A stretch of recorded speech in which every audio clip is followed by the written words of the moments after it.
Celeb Savant is a career retrospective type interview focusing on singers, actors, and industry experts. Join Barrett Edelstein now as he dives into the entertainment world.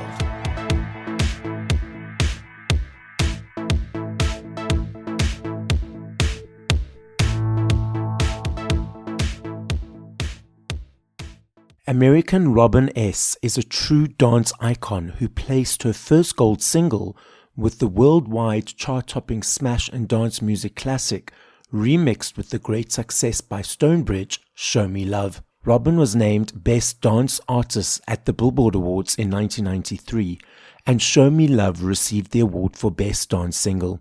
Robin also earned the award for Best Dance Artist at the Winter Dance Music Conference. She has continued to make an impact across the globe with #1 Billboard single, Shout It Out Loud, as well as other top charting songs like Love for Love, What I Do Best, I Want to Thank You, and the song Giving You All That I've Got off the Space Jam soundtrack. With TV appearances and a string of tours around the globe showcasing her unique blend of vocal excellence, energy, and show-stopping songs to create powerful and passionate performances. Up next on Celeb Savant, discussing her journey in the entertainment world, her upcoming tour of South Africa, and her new album which she'll be recording in Cape Town with producer Paris Mark Toon and mother's favorite child, is Robin S. Where in the world are you and how are you doing? I am in Atlanta, Georgia, USA, and I am doing a lot better than a couple of days ago. I was a little under the weather, but thank goodness I'm doing well. Let's rewind. At what age, whether as a child or teenager, did you think, okay, I want to be in this music world, and how did that journey progress?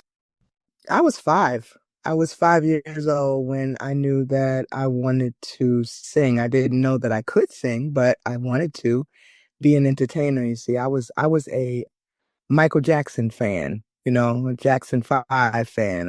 You couldn't tell me I wasn't one of their biggest fans.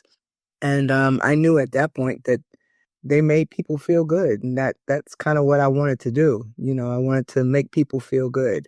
Not knowing what my vocal ability was at the time, and really didn't care because I was young. That's all I wanted to do was sing. And my mother used to say, "Girl, would you please be quiet?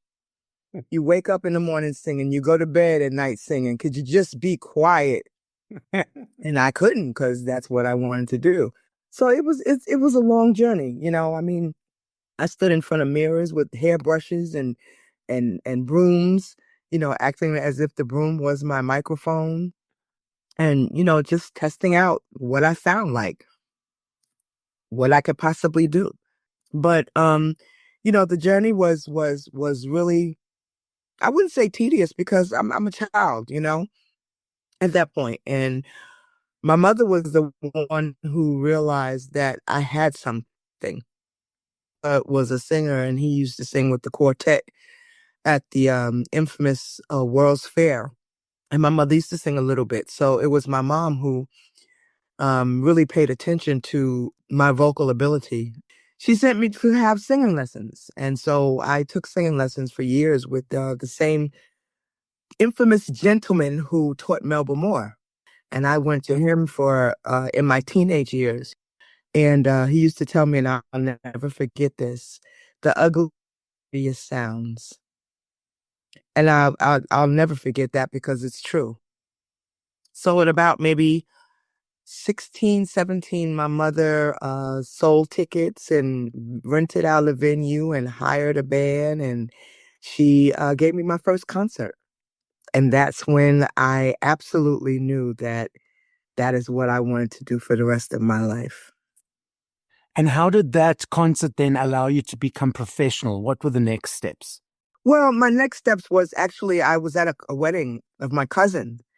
There was a band that was there, and I wanted to present my cousin with a gift. I didn't have a physical gift to give her, but I wanted to present her with a vocal gift, a song, The Way We Were. I remember it vividly, by Barbra Streisand, and then Gladys Knight had redid it. So I sang the Gladys Knight version of The Way We Were. And at the band at the time, unbeknownst to me, was looking for a female vocalist. because their female vocalist had just gotten a record deal. And so I started singing with that band, which helped me become a great, I wouldn't say a great entertainer, but helped me hone in on my craft. Let me put it that way. Hone in on my craft and become a better entertainer, because you have some singers who are great at singing, but they can't entertain. Ah, And then you have entertainers who are good at entertaining, but they can't really sing. So it helped me. Singing with a live band helped me to hone in on who I really am and who I wanted to become and what I wanted to deliver to the people, and how I wanted to make them feel. And I sang with that band all through my high school years and my college years, and I had a lot of training. I didn't get a chance to go to my own prom because I was too busy singing at other people's proms and with the band and college tours with the band and everything. So I was with them for a long time. I believe that it did help me become a better entertainer. how did you choose the stage name Robin S? It was a little difficult for me because that is obvious is not my birth name. Robin is my birth name, Mm-hmm. but Jackson is my birth name. Okay, so at the time that this music was coming out, you had all of the Jackson Five that was out. You had Rebe Jackson, Janet Jackson, you had all of them that were out. Then you had Millie Jackson and you had Keisha Jackson, which I know them as well. But I'm not wanting to get caught up in Jackson, that whole Jackson envelope. Yeah. Oh, it's another Jackson, and having to explain that I don't think I'm related to them. I really don't think so, but you never know. But, and I didn't want that to become the focal point of what and why and who I am. They asked me to think of another name, and I was first Robin Stone. And I used that name because that was my father's professional boxing name. He went by the name of Stonewall Jackson. And so I used Stone. So when Show Me Love first came out, it came out under Robin Stone. And the funny part about it is that when people used to call me Miss Stone, I would never answer it because I wasn't used to being called Miss Stone. I was used to being called Robin or Robin Jackson. So I just said, you know what, let's just drop the rest of the letters and just use the S. Did it take me a long time to answer to Miss S? Oh, it sounded so weird, and it still sounds weird to me. So I still have people to just call me Robin. I'll answer to that. That's what I'm used to answering to. So you've been in the industry for a number of years, performing, creating. What keeps motivating you to keep creating and getting up on the stage to perform? People, people going through life. Life is life, and sometimes when it's life and it's not easy for some people. And when you have people come and tell you that you've made an impact on their lives, or that you've changed some things in their lives, or that you've saved their lives, and that you made them feel happy, and you gave them a moment to release. That's what I look for. And that's why I do it. And baby, I will be riding this wheel until the wheels fall off. What do you enjoy about performing live? Oh my gosh, the energy. Like I feed off of the energy. I give the audience exactly what they give me. And I love talking to them. I love engaging. I love having them talk back to me. I love, because it's not a one woman show. I mean, it's a show that people came to hear you sing, but they don't want to just hear you sing. They want to know that you have a human side to you, that you have a side that you can communicate with them and you can engage with them and you can make them feel like, hey, this is our concert. This is not just her concert. This is a concert that we participated in, we parlayed in. And when they go home, they feel good. It's the people. I'm that person that's normally right up in front. I'm dancing, I'm jamming. I'll take my cell phone out for maybe one or two photos, one or two videos, then I put it away. I notice these days a lot of people are videoing and tweeting and posting for a lot of time of the show. As a person on the stage, seeing potentially a bunch of phones, do you think it takes away from that energy you referenced, or it's just where society is at this stage? I think it's just where society is at this stage. And I always tease people. I say, okay, if you're going to take pictures, make sure you get my good side. And I'll stand and I'll strike a pose and I'll strike a pose to the left and to the right. I might even turn around and strike a pose, would turn my head back at them. You have to make light of situations because everyone is going through something and people are human. And I'm not above anyone. I'm just like you. I put my pants on one leg at a time. You cut me, I bleed. I do get sick. I do get coughs. I do get the flu. I did have COVID. I life just like you live. And so when you're on that stage, it's the perception that people have of you. But it's your job, I believe, as a performer to let them know that I'm as human as you are. Yeah. I'm just like you. Absolutely. To add to that, what helps me oftentimes is everyone uses 2 or 3 ply toilet paper. There's no gold plated toilet paper because if there is, people's backsides would be very sore. Hey, I like that one. I enjoy that one. Yes, I definitely enjoy that one. Because that helps ground me. So same way I speak to you is the same way I speak to the person at the checkout counter, the same way I speak to my colleagues, the same way I speak to the people who do my gym classes. We are all the same. We are all equal. We are all the same. We are definitely all the same. I get up in the morning, I take care of my personals just like you do. I brush my teeth. I do what I need to do to take care of me. And you do the same thing. People used to say to me, oh, I know you're living large. And I look at them and I tilt my head and I'm like, well, I know I'm living, but I don't know how large it is. It depends upon the person. Yeah. I mean, I still do my own grocery shopping. I still wash my own clothes. I don't have a maid. I still clean my own house. I'm as natural as it comes because I like being me. I've said this for years. Humility will always have its place in my life. It's a beautiful saying. You've got an upcoming tour to South Africa in September. Tell us all about it. Ooh-wee, I'm coming home. I always say that South Africa is my home because I feel like I am home. There's a sense of warmth, a sense of love, a sense of peace. I love the culture and I am so excited just to be going back and mingling and having fun with my people. I love me a CD. I still budget for my CDs every month. For me, it's an energy exchange to say thank you to you guys for all the hard work that you do. I love the journey of the choice, the unpacking, the booklet, the listening to song from 1 to whatever number. I'm unsure if you are aware, but there's a massive uptick of physical around the world. A couple of years ago in the UK, 5.9 million vinyls sold, the biggest since 1990. Also last year in the UK, there's a basket of products that they gauge exchanges on. And based on these exchanges, which there needs to be a high amount every day, they analyze it for some other tax purposes.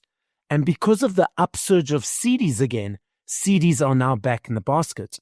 And the research is showing that it's the teenagers, it's the younger kids diving into this world, not necessarily the older nostalgic people in inverted commas. Then we've got streaming platforms that people consume music on. What are your observations of the landscape at the moment? Because technology changes so quickly and we live in an age where, streaming is here now, but may not be here later. I love the fact that the CDs have picked up again because you'll always have them. That's something that if they never play it on the streaming again, you'll have it. So I'm really happy that the CDs have picked up, have upticked again with the purchasing of the CDs.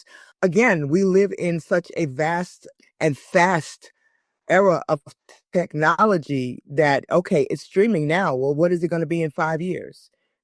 And will they still capture the older music, the nostalgic music? And that is probably what is happening is that these teenagers, these younger generation is looking for the older music because they're not playing the older music. They're hearing new versions of music that has been done or redone, but they want to hear the original version of it.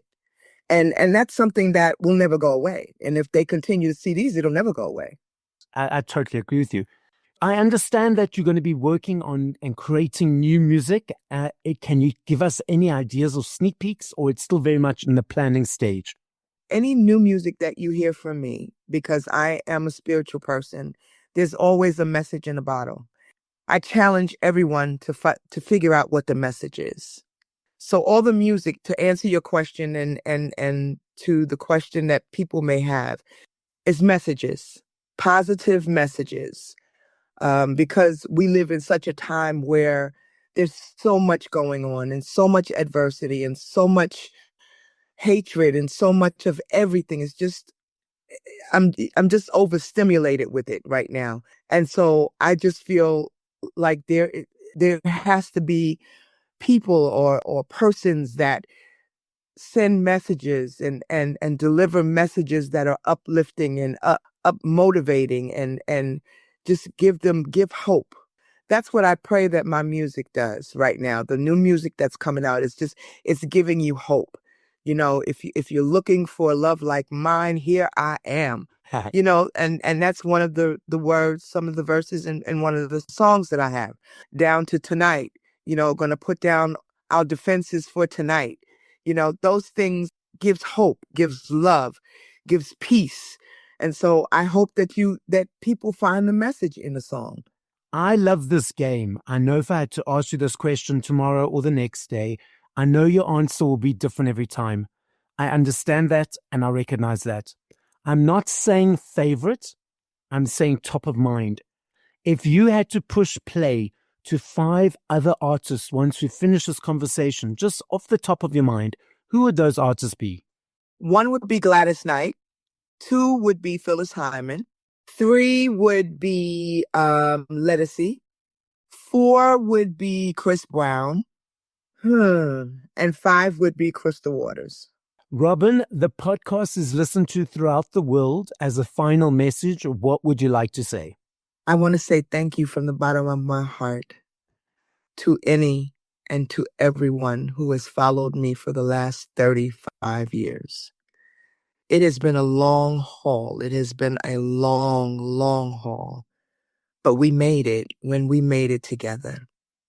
For those who are young and have been reintroduced to who I am and what I am, thank you very much for hanging in there with me for the time that you have. I know that you live in a time where the music is so fast and so much coming at you. And I want you to know that I appreciate each and every one of you who has listened to the music as of late and enjoyed it. And now it is on your podcast and now it is on your playlist. To the world as a whole, keep your head up, keep striving, keep looking forward. Better days are coming. And thank you again for the love, the support. You give me life, you give me joy, and I leave it there on the stage every single time I'm with you. I love you, and I'll never stop, and there's nothing you can do about it. Thank you for listening to this episode of Celeb Savant. Please follow Barrett on TikTok, Instagram, YouTube, and Facebook at Celeb Savant. That's CelebSavant.